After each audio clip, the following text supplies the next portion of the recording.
What's up everyone, welcome back to another one of my videos, and in this video we're going over the schedule grid for the week, which is week 4 and notable free agents as well. So this is everything you need to know for week 4.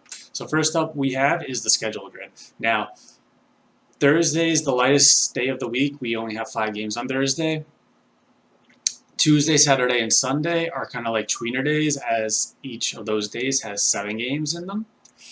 Monday only has 8 games, so you may, depending on your league structure, you may have a full roster on Monday.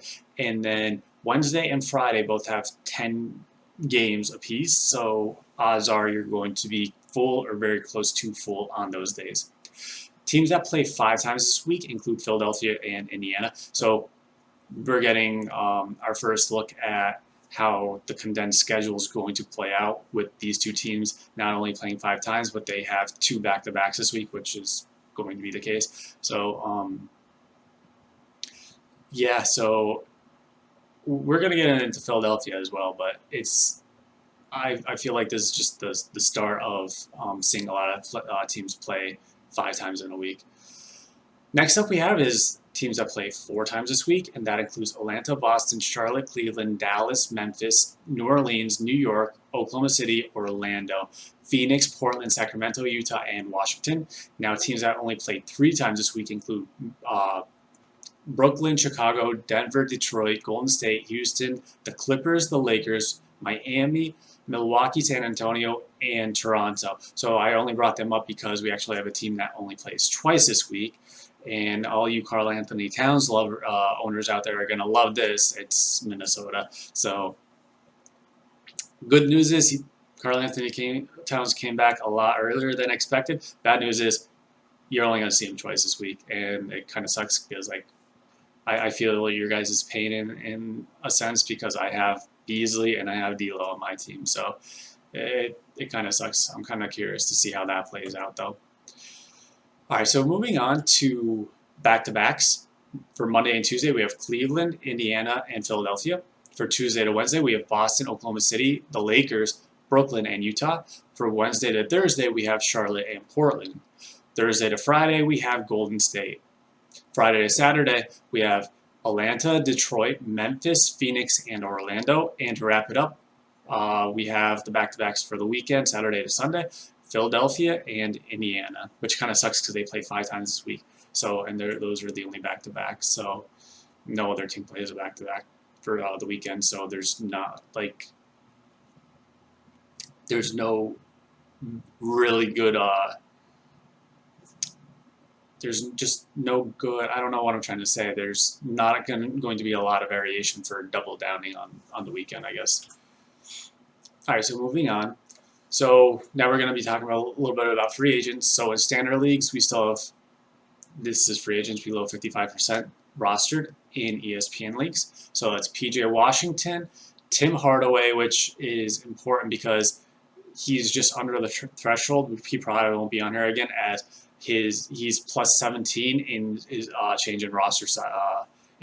That means a lot of people are adding him.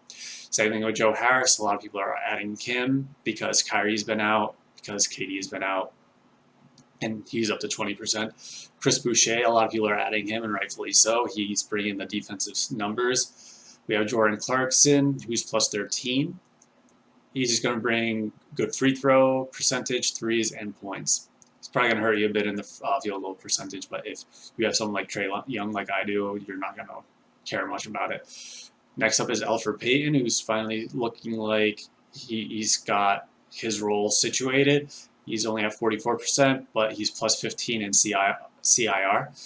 Next up, Eric Gordon, who's playing really well, giving good defensive stats as well. And he's at 42%, plus 20 in CIR.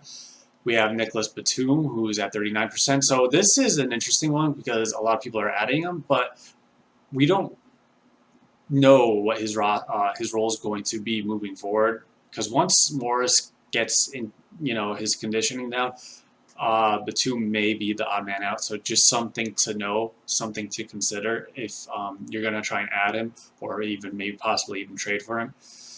All right, so next up we have is Darius Beasley. I'm still surprised he's only in 37% roster in leagues. He actually went down a little bit, I think. from 41% from last week. Anyway, he is plus 19 in CIR, and he's been playing very well lately. So if he could keep up the consistency, he's going to be a great addition to any roster. But next up is Bobby Portis, who's actually, he just started last night. He had a pretty good game. He's plus 16 in CIR, and he's good for a possible double-double, and he's going to bring the defensive stats sooner or later. He's just been on a cold streak, but last night he had 4 steals, which is very good for all you Bobby Portis owners. Next up we have is Kevin Huerter at 30%, and Will Barton will round this out at 28%.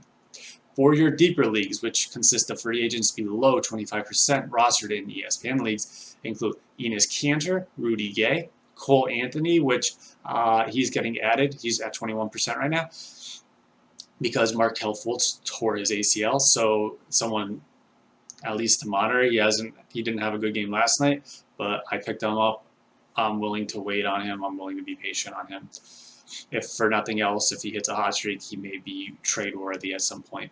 Next up I have is Josh Jackson. He is finally back from his injury, so I expect his number to go up from 19% to a much higher percent once he gets reacclimated, especially with the Detroit's just been a shit show this year, no other way of putting it. And before he got injured, he was getting the starting role.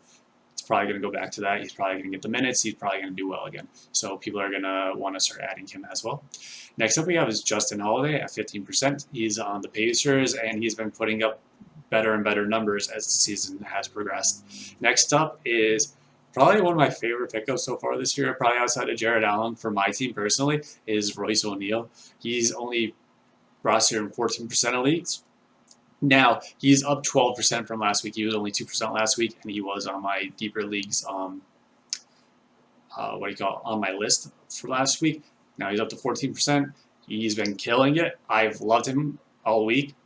I mainly just picked him up for the back-to-back days. He was on my list for the double down free agents, and he killed it. He had 2 great back-to-back games. So I'm like, I'm going to keep him I'm going to give him another chance. And he comes out. He had like 18 points, 6 threes, like 8 rebounds, I think, 3 assists, so a steal and a block, and he was just lights out. He shot great from the field. Highly recommend picking him up because he's getting the minutes, and he's in his 4th year. He may be one of those DeJounte Murray type players that I talked about in one of my other videos in a young breakout player. It can be O'Neal this year. If he could keep it up, if he could be consistent, he's going to be worth rostering. And one more thing about him is I know he's been shooting lights out from 3.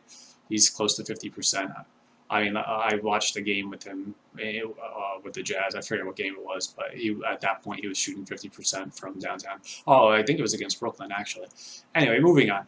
Peyton Pritchard is next on my list. He's only at 10%. Now, he could be a sneaky ad as Jason Tatum is now under COVID protocol, and we don't know how that's going to shake out. We do know it's Jason Tatum, but we don't know who else is involved. So depending on who else is involved, he can be a sneaky ad for this week, maybe possibly longer. Who knows? Next up we have is Eric Paschall, only at 10% on Golden State Warriors. He's been putting up decent numbers, been getting the minutes to do so.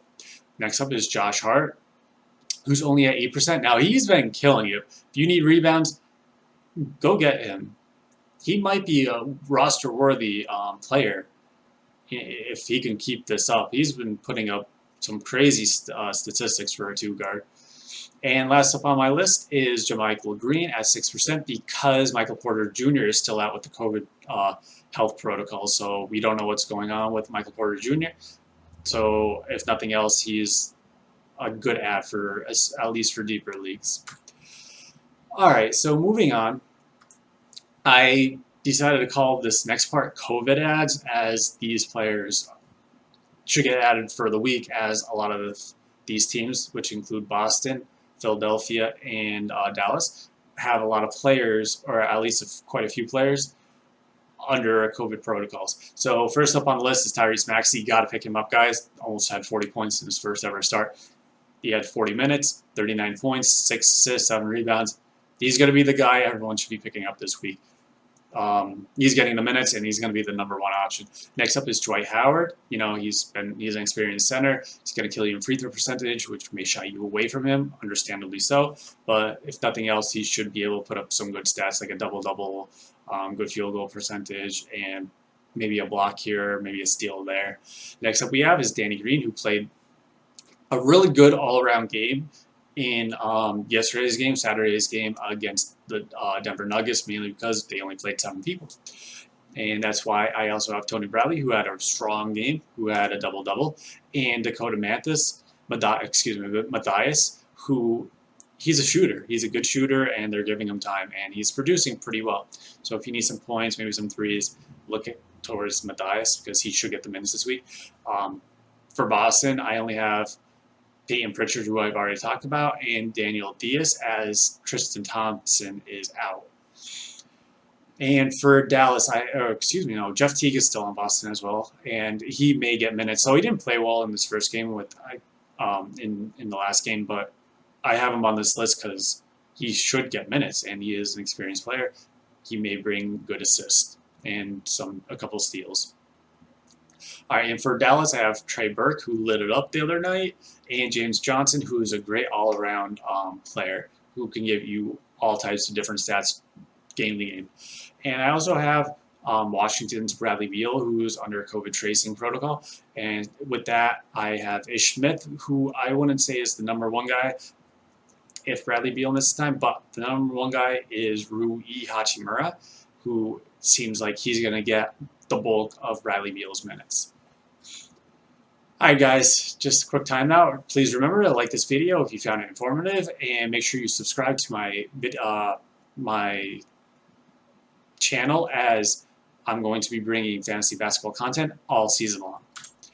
Alright, so with that out of the way, we're going to go over a little bit more over the schedule. So teams that are playing, I feel like teams that play Tuesday, Thursday, and either Saturday or Sunday are good good teams to watch out for in terms of who you want to pick up to get the most bang for your buck with the waiver wire. First up, we have Philadelphia and Indiana, rightfully so, because they play 5 times this week. But the other teams include Miami, Houston, Denver, and San Antonio. And a COVID note, pick up the Philadelphia players this week, particularly Maxey, possibly Tony Bradley, as they play 5 times this week.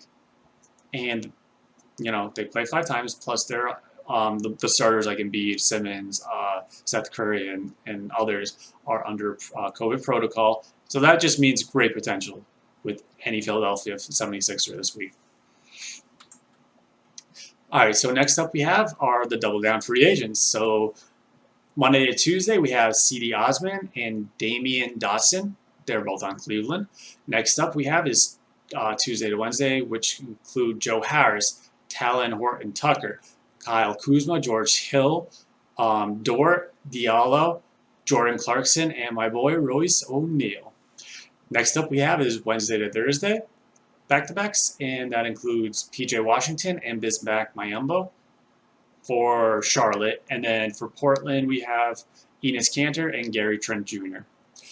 For Thursday to Friday, which includes Golden State Warrior, Eric Paschall. And the last one I have on the list is Friday to Saturday, which is Kevin Huerter, Cam Reddish, Josh Jackson, Saddiq Bey, who's on Detroit as well, Tyus Jones, who's on Memphis, Cameron, I think he's on Memphis, maybe he's on Phoenix, one or the two, I'm pretty sure Memphis though, like 90% certain, Cameron Johnson and Jay Crowder, who are both on Phoenix. Now, Philadelphia and Indiana are the only teams with the back-to-backs on Saturday and Sunday, but odds are if you're going to pick up any of those players, you're going to do it early in the week, so they're not worth noting on double downing because you're probably going to pick them up and play them all week regardless. All right, guys. Remember, if you found this video informative or helpful in any way, please make sure you leave a like button. It'll help me out. It'll help get my channel out to new people who like watching fantasy basketball content. And make sure you subscribe to my channel if you haven't already, as I'll be bringing fantasy basketball content all year round. That's all I have for you. Thank you for